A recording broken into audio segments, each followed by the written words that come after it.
In this quick guide, I will show you the easiest method to block websites on your Google Chrome browser. On my screen, I have opened up a Google Chrome browser, and let's say I want to block the X website on my Google Chrome browser. Let's open the X website. Let's go to these three dots on the right top.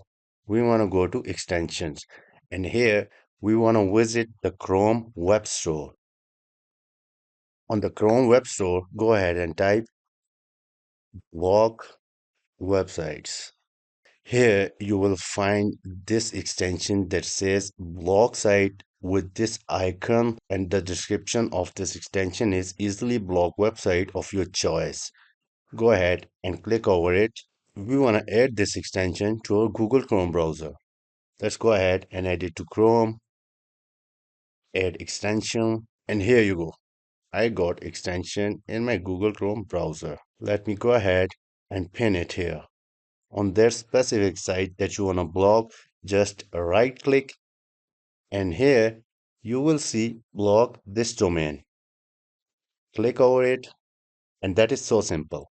You see here x.com is blocked.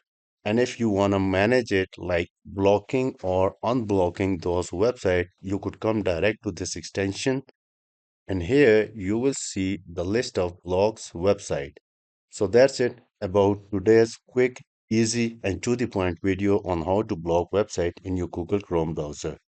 Thanks for watching ITPK, and I will see you in the next one.